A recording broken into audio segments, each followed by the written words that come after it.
नमस्कार किसान भाइयों, कृषि ज्ञान चैनल में आप सभी का स्वागत है। मैं हूं आपका होस्ट एंड दोस्त यशवंत कुमार। आज हम लोग बात करेंगे जैविक तरीके से खेती पे। यह जैविक का क्या उपयोग है और कितना फ़ायदा होता है, मैं आपको ले चलता हूं अपने खेत। तो देखिए, ये मेरा खेत है।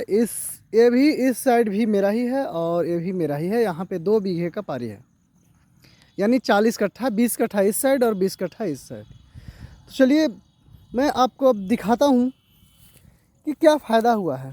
फ़र्क ये है, दोनों धान को मैंने रोपाई एक ही बार किया, एक ही तरीक़ा से जुताई किया। सिर्फ फ़र्क ये है कि इसमें मैंने 33% यूरिया ज़्यादा डाला है और इसमें 33% यूरिया कम करके उसी पैसे से मैंने जैविक खाद का उपयोग किया है। तो चलिए, मैं जिसमें यूरिया का ज़्यादा उपयोग किया था और जो यूरिया का उपयोग करके जो मैंने खेती किया है, पहले मैं उसे दिखाता हूँ। देखिए, चलिए इसका कल्ला गिन लेते हैं क्या है। 1 2 4 5 6 7 8 9 10 11 12। चलिए इसमें गिनते हैं। 1 2 3 4 5 6 7 8 9 10 11 12 13 14 15। 1 2 3 4 5 6 7 8 9 10।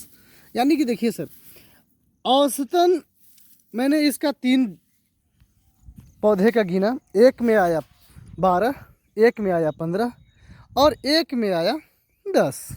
औसत 12 से 13 पे जा रहा है।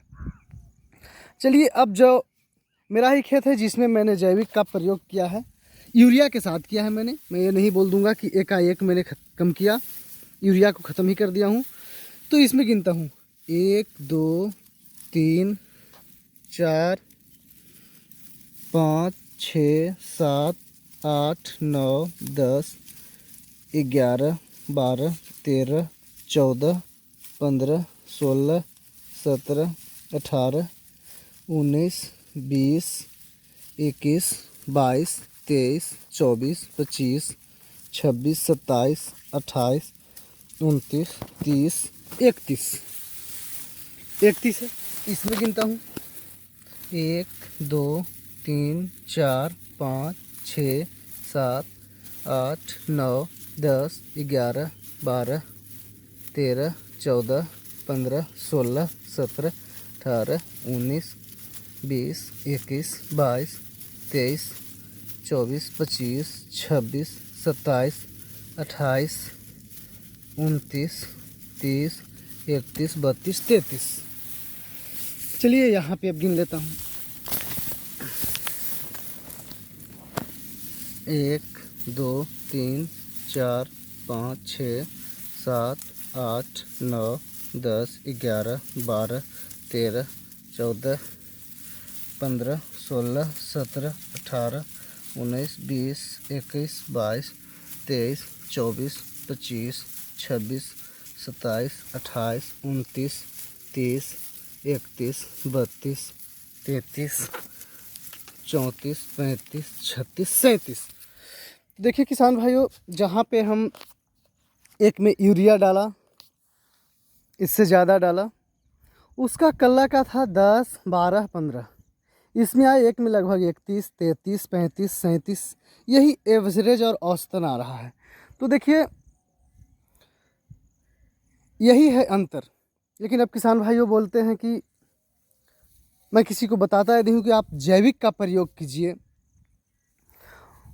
एग्री 82 एक्टिव मैक्स, यानी ये किसी भी कंपनी का आप खरीद सकते हैं। मैं किसी प्रॉपर कंपनी का नहीं बोल रहा हूँ, बहुत सारी कंपनियाँ आती है, तो किसी कंपनी का खरीदिए और उसका उपयोग कीजिए। लेकिन लोग बोलते हैं कि यूरिया फिर डालेंगे क्यों?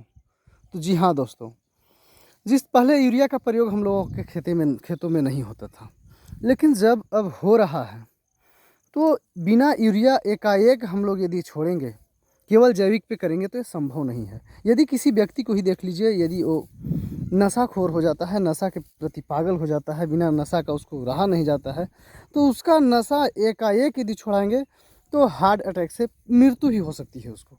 वहाँ पे हम लोगों का भारी नुकसान हो सकता है। तो इसीलिए मैं सभी किसान भाइयों से निवेदन करता हूँ कि देखिए, एकाएक छोड़िएगा, नुकसान होगा तो फिर लोग ज़्यादा यूरिया के प्रति ध्यान दें कि नहीं, यूरिया के बिना खेती संभव है ही नहीं।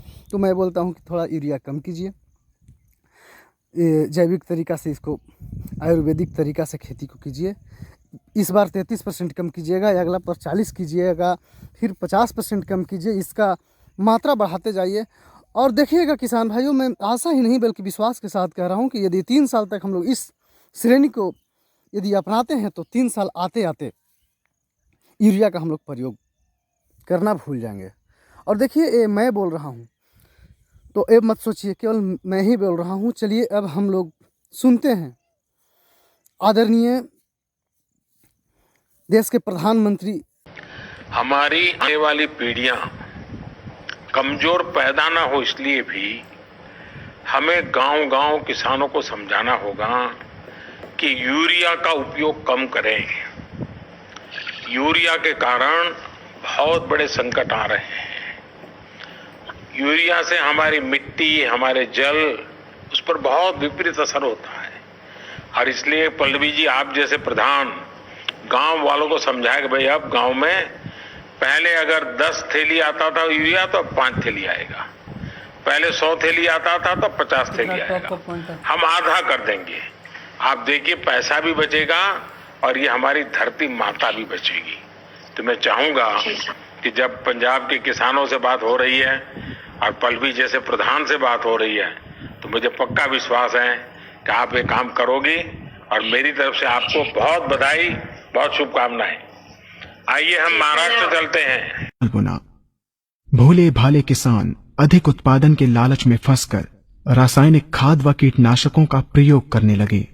बैलों की जगह ट्रैक्टर से जुताई होने लगी। शुरुआत में कम रासायनिक खादों के प्रयोग से अधिक उत्पादन हुआ। धीरे धीरे रासायनिक खादों के प्रयोग के कारण भूमि की उर्वरा शक्ति क्षीण होने लगी, जिसकी वजह से उत्पादन घटने लगा तथा फसलें कमजोर होने लगी। फसलों के कमजोर होने के कारण उनमें रोग व कीट लगने लगे। रोग व कीटों से फसल की सुरक्षा के लिए और अधिक कीटनाशकों का प्रयोग होने लगा। एक तरफ ज्यादा उत्पादन के लिए अधिक रासायनिक खादों का प्रयोग होने लगा, वहीं दूसरी तरफ फसलों को रोग व कीटों से बचाने के लिए अधिक विषाक्त कीटनाशकों का प्रयोग बढ़ गया, जिसके कारण उत्पादन लागत बढ़ी और किसान को लाभ कम होने लगा, बल्कि छोटे किसान कर्ज में डूबने लगे। धीरे धीरे भूमि की उर्वरा शक्ति क्षीण होने से भूमि बंजर होने लगी। रासायनिक खाद व कीटनाशकों के कारण खाद्यान्न भी विषाक्त हो गए तथा जलवायु भी प्रदूषित हो गई, जिसके कारण मानव, पशु पक्षियों के स्वास्थ्य पर प्रतिकूल प्रभाव पड़ा, जिसका परिणाम आपके सामने है।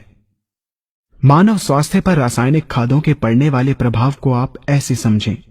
जब किसान फसल में रासायनिक खाद डालता है तो रासायनिक खाद में उपस्थित विषाक्त रसायन जल में घुलकर सबसे पहले जल को प्रदूषित कर भूमि के अंदर उपस्थित केचुए व सूक्ष्म जीवाणुओं को मार देता है।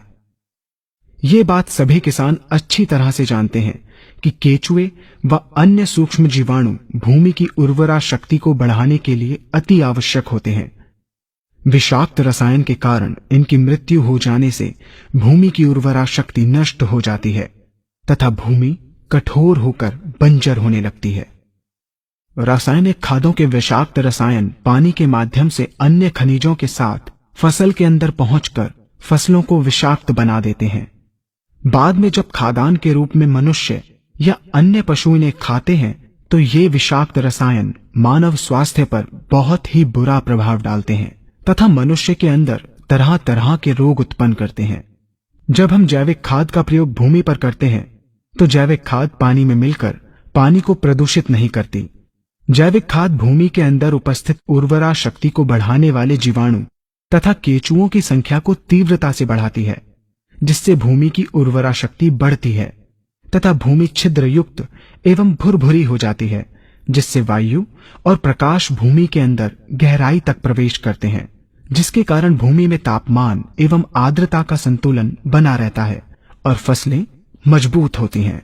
जैविक खाद में विद्यमान तत्व खाद्यान्न के माध्यम से मानव व पशु पक्षियों के शरीर में पहुंचकर स्वास्थ्य लाभ पहुंचाते हैं। जैविक खादों के प्रयोग से फसलें अच्छी और मजबूत होती हैं, जिसके कारण उन पर रोगों एवं कीटों का ज्यादा प्रभाव नहीं पड़ता। यदि किसी प्राकृतिक कारणवश कीटों व रोगों का प्रभाव अगर पड़ता भी है तो गौमूत्र एवं औषधीय वनस्पतियों के घोल के छिड़काव करने से फसलों को रोग एवं कीटों से बचाया जा सकता है। गौमूत्र एवं अन्य प्राकृतिक औषधियों के मिश्रण के छिड़काव से फसलों का कम लागत में बचाव हो जाता है तथा वातावरण पर भी कोई दुष्प्रभाव नहीं पड़ता। यहाँ हम आपको तालिकाबद्ध तरीके से दोनों बहुत बहुत धन्यवाद किसान भाइयों, आप लोगों ने मेरा वीडियो को इतना अच्छे तरीक़ा से सुना और इतना अच्छा प्यार दिया, जिसके लिए बहुत बहुत धन्यवाद। यदि मेरा वीडियो अच्छा लगे तो इसे शेयर ज़रूर करें और लाइक करें, और यदि मेरी चैनल पे पहली बार आए हैं तो कृपया सब्सक्राइब ज़रूर करें। धन्यवाद।